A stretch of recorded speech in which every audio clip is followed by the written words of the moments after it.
nerds! It is finally time for me to talk about the books being published in 2019 that I am excited about.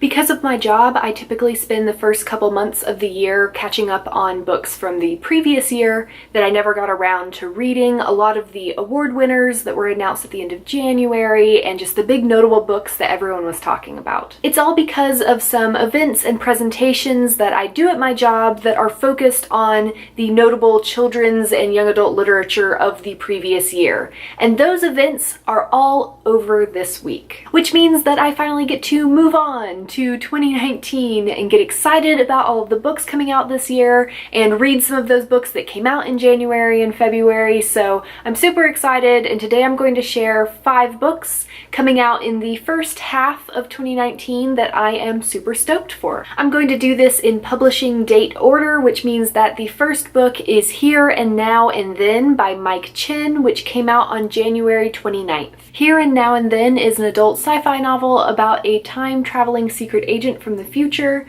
who got stuck in 1990 San Francisco and got married and started a family, and now 18 years later his rescue team arrives and tells him he needs to go back to his real life in the future and his family there. So he's torn between these two lives and he has to save his daughter, and it sounds really interesting and kind of weird, and I'm excited to read it. Next is Courting Darkness by Robin LaFevers, which just came out on February 5th.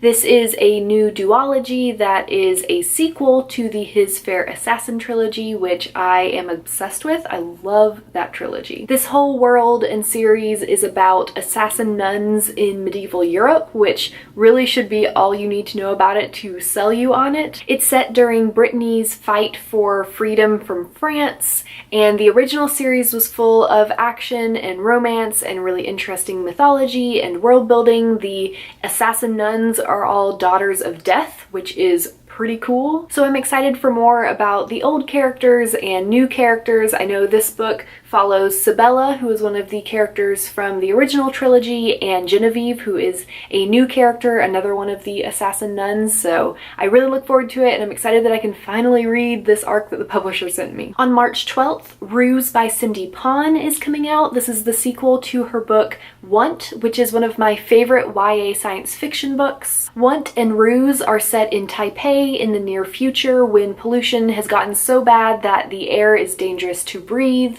and it's about a group of teens who are trying to bring down this big corporation that is blocking any legislation to clean the air up. I loved the characters and plot and world building in Want. I particularly enjoyed that it was an apocalyptic novel that wasn't set in the United States. So I am super excited to read the sequel and find out what happens next, because Want definitely left me wanting more. And finally, I am really excited for Symptoms of a Heartbreak by Sona Cherry-Potra, which comes out May 21st. Symptoms of a Heartbreak is about a child genius named Sarah who is finishing med school at 16 years old. For her residency, she is assigned to the pediatric cancer unit at the hospital, and she starts to fall in love with one of her teenage patients. It sounds like such a unique idea, and I'm sure it's going to be heartbreaking and also adorable, so I am really excited to read it, and I hope it's good. There are a lot more, and I'm sure that there are going to be even more as the year goes on, and my TBR list is going to get totally unmanageable again. Let me know in the comments what books you're excited to read this year, and don't forget to join us this Sunday at 7:30 p.m. Eastern Time for our regular live chat.